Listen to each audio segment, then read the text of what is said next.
Ayan mga buddy, ngayon tuturo ko sa inyo kung paano gamitin yung Mercedes na truck. Ano yung mga gamit niya sa loob.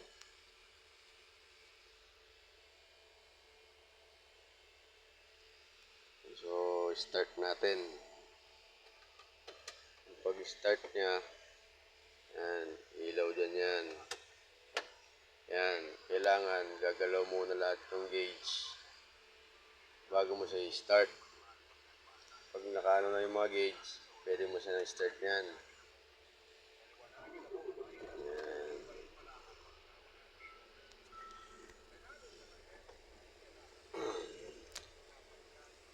Nga pala mga buds, ito yung handbrake niya, yung parking niya. Ito trailer brake, hazard. Tapos ito na yung pinaka-cambio niya. Ayan, nilagay mo yan dyan, letter N neutral, letter D. Ayan, drive na yan kasi automatic tayo. Kahit na nakalagay mo sa drive yan, hindi under yan. Yan ang ano sa kanya. Ito reverse, yung letter R niya, yan, reverse lang yan. Ito yung exhaust niya. Isa, dalawa, tatlo, hanggang tatlo yung exhaust. Ngayon, nakalagay sa kanya dyan is economy. Ibig sabihin ng economy, yung matipid siya sa diesel. Yan, pag tinapakan mo yung, kailangan tapakan mo yung ano niya, tapakan mo yung preno, nakapindutin yung handbrake, ay yung ano, parking, dito ka lang magkakambyo. Tapos, abante. Yan, andar na siya yan. Yan lang ang pagkambyo niyan. Yan. Ang atras, neutral. Tapos, atras siya. Dito lang atras niya. Nalagay mo lang siya dyan. Atras na yan. Yan. Atras na. Ganun lang siya ka-basic. Kaya wala nang kapagod-pagod.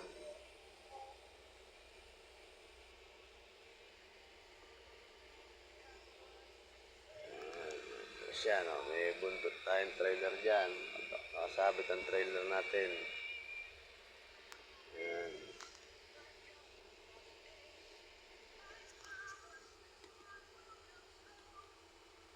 Ayan. Balik na natin sa neutral. Tapos, ito may pindutan dito yan. Yan. Yung mga ano yung gusto mo siyang ilagay sa manual o sa automatic. Pag pinindot mo yan, lalabas dyan yan. Ayan. Yung letter A. Letter A na economy. Sabihin yan, automatic siya na regular na. Malakas na rin siya kumatak. Pag pinindot,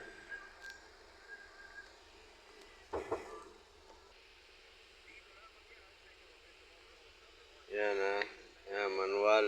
A-power naman niya. Ang A-power naman na yan, yan na yung pinaka-turbo niya.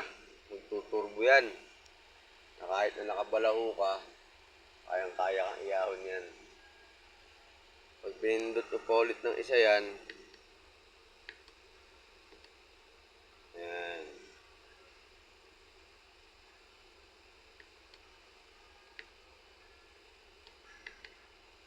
Tapos, economy, A, automatic A power. Tapos, gusto mo siyang i-manual, ipipress mo siya ng matagal. Yan. Ayun, manual na siya. Ang pagkambyo niya, ang cambio lang yan ng manual, iangat mo lang yan. Isa, dalawa, tatlo. Yan, ganyan lang siya.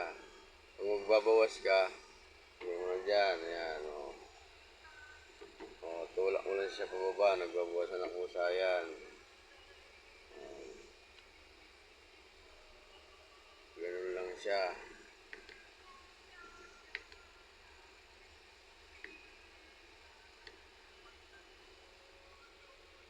Yun ang ano niya dito. Ayan, yung wiper, signal light. Ayan. Ito yung mga ilaw na niya. Dito na yung mga ilaw niya. Ayan, yan na lahat yung ilaw. Ito, yung kalso. Dati, gamit ka ng trailer brake. Pag nabitin ka, gamit yung trailer brake sa kaarangkada. Ito, kalso na lang yung gagamitin mo dyan. Kalso na lang yung gagamitin mo. Yan. Saka mo lang yung arangkada yun. Saka mo lang natanggalin. Dire-diretso na. Ito yung ilaw sa likod. Yan, SRR. Alam niyo naman na siguro to. Yan siya. Ayan, aircon. Yan siya. Tapos dito makukontrol yung controller ng dyan sa dashboard. Ayan, maglilipat-lipat yan. Oh. Ayan, per kilometers. Yan mo rin makikita yung ilang kilometer tinakbo mo. Makikita siya. Tapos, yan sa maintenance, yan makikita yung mga axle niya. Kung gaano pang karami. O ilang kilometers na pwedeng siya magamit. Ayan, kamukha niyan. 11,000. Axle 3. Axle 1. Real Axle 1. Ayan, 14,000. Axle 1. 26,000 kilometers. Ayan, yan mo siya makikita. Pati transmission. Time-based maintenance. Ayan, yun sa lahat. O, engine. Mag-alarm naman siya pagka kailangan siya yung hangin. Ano makita yung pressure ng hangin mo.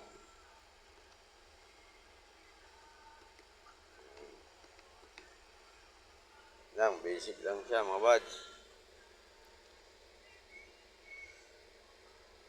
Ilang ano ng Mercedes